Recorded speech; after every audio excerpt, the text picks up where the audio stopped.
वट सावित्री पूजन विधि। यह व्रत ज्येष्ठ मास की अमावस्या को रखा जाता है।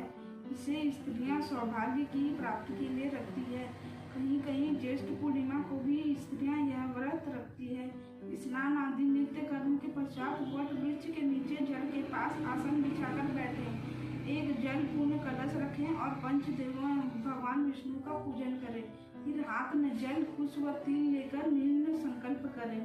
ओम विष्णु विश्व विष्णु अधश्री ज्येष्ठ मासे कृष्ण पक्षे अमावस्या तिथो अमुक गोत्र, क्या गोत्र है, नागस्य गोत्र अमुक देवी सौभाग्य प्राप्ति कामा स्वयं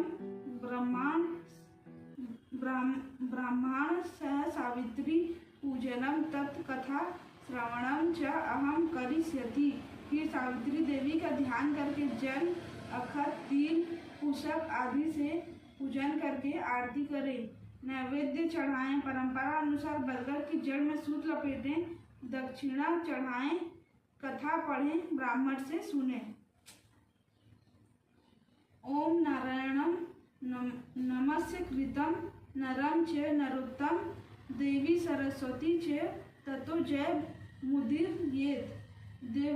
देवयुवाच प्रभासे संस्थितो या तु सावित्री ब्राह्मण प्रिया तस्याः चरित्रं बहुदेव देव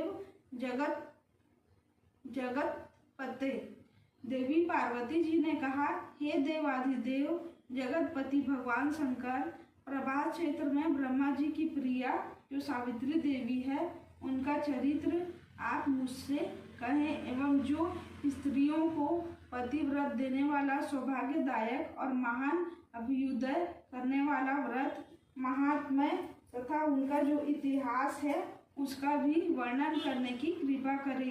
भगवान शंकर बोले, हे महादेवी, प्रभास क्षेत्र में स्थित महान पतिव्रता सावित्री के असाधारण चरित्र को मैं तुमसे कहता हूँ। हे महेश्वरी, सावित्री स्थल नामक परम पवित्र स्थान पर राजकन्या सावित्री ने व्रत का पालन किया, वह मैं तुम्हें सुनाता हूँ।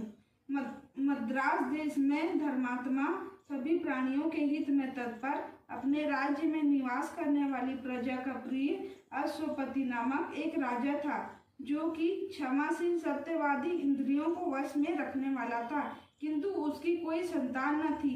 एक समय वो राजा प्रभास क्षेत्र की यात्रा के निमित्त वहां पे आया और विधि पूर्वक यात्रा करता हुआ सावित्री स्थल पर पहुंचा।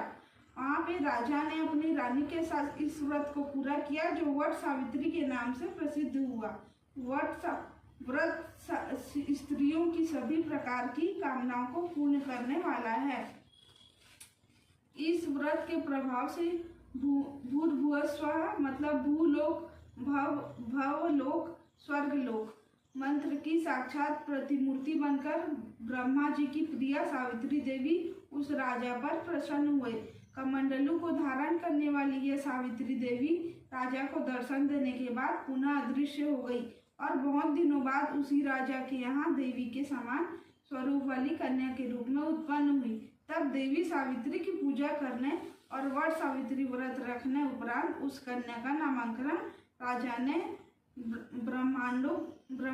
ब्रह्मांडों की आज्ञा से सावित्री ही रखा।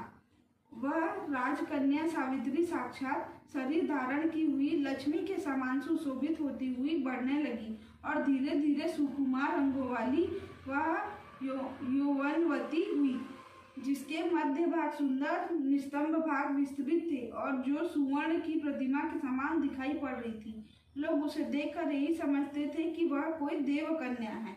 कमल के समान विशाल नेत्रों वाली एवं तेज से दीपशिखा के समान प्रज्वलित होती हुई वह सावित्री महर्षि भृगु द्वारा कहे हुए सावित्री व्रत को करने लगी। व्रत के आरंभ में सुंदर वर्ण वाली उस कन्या ने उपास करके सिर से स्नान करके देव प्रतिमा के पास जाकर अग्नि में ब्राह्मणों से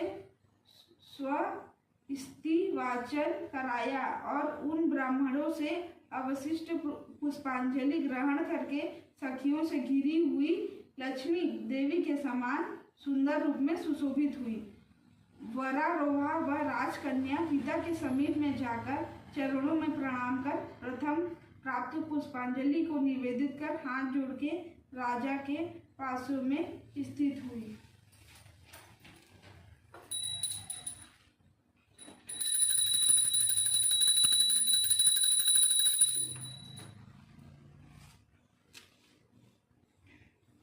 युवा प्राप्त हुई देख राजा ने उस विषय में मंत्रियों से परामर्श लेकर राजकन्या से कहा, हे पुत्री, तुम योग्य वर को देने का समय आ गया है। मुझ में कोई तुम्हारे तेज से ग्रसित होकर तुम्हें मांगने के लिए नहीं आता, तो मैं भी विचार करने पर तुम्हारा अनुरूप वर को नहीं पा रहा हूँ। सो हे पुत्री, देवताओं के निकट में जिस प्रकार निंदनीय ना हूँ, वैसे ही उपाय तुम करो। मैंने धर्मशास्त्रों में पढ़ा और सुना भी है कि यदि पिता के गृह में रहती हुई विवाह के पूर्व ही जो कन्या रजोधर्म से युक्त हो जाती है, वह शूद्रा के समान समझी जाती है तथा उसके पिता को ब्रह्म हत्या के समान पाप लगता है। इसलिए हे पुत्री, मैं तुमको आज्ञा देता हूँ कि तुम स्वयं अपने योग्य अपना वर ढूंढ लो। अतः तुम मंत्रियों के साथ शीघ्र जाओ और मेरी आज्ञा का पालन करो।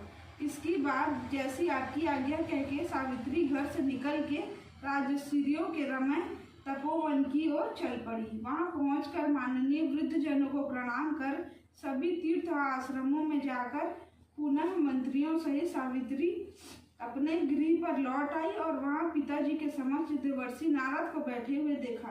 तब आसन पर बैठे हुए नारद जी को प्रणाम कर मुस्कुराती हुई जिस कार्य के लिए वन में गई थी, सारी कथा कहने लगी।